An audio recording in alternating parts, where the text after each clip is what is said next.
aflagaadada Trump iyo caydiisaba waxaan u haynaa Ilhaan Cumar.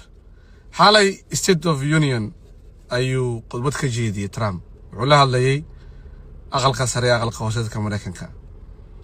Soomaaliya ayuu sida caadada ku soo qaatay speechkiisa. Soomaaliya wuxuu yiri Soomaalida Minnesota Sagolootiga $9 bilyan ayay ka xadeen gobolka Minnesota. waa been. markii hore waxay dhihi jireen 1 bilyan ka bacdi 2 bilyan hadda waxay leeyihiin Soomaalida Minnesota $9 bilyan ayay Fort Subiano ka xadeen gobolka Minnesota. waa arin aan la baarin lagu eedeyn laakiin Trump iyo kooxdiisa kale ayaa numberkaas sheegtay mar walba iyo idaacadaha Fox iyo idaacadaha conservative-ka.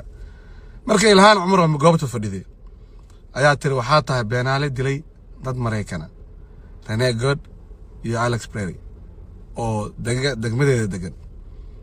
khudbadu jeedinaya Trump ayay Ilhaan oo dadka daawanaya ahaa khudbada State of the Union-ka ayay qaylisay tiri beenaala tahay dilaa ayaa tahay dad Mareykan dish.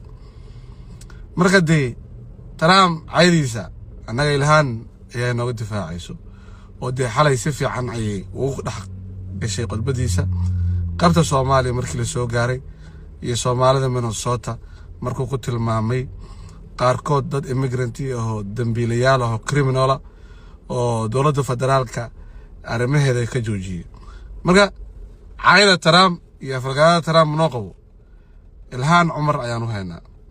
هذا حالة داوتي State of the Union-كي khudbadii Trump waxay ahayd khudbadii ugu dheereed abid madaxweynaha Mareykanka ka dhex jeediyo Capitol Hill aqalka sare iyo aqalka hoose hortooda. khudbadii ha daawatay qaybta Soomaaliya markuu caytamay bal maxay kula tahay adiga Ilhaan Cumar sida noo difaacday fikirka amaan Allah.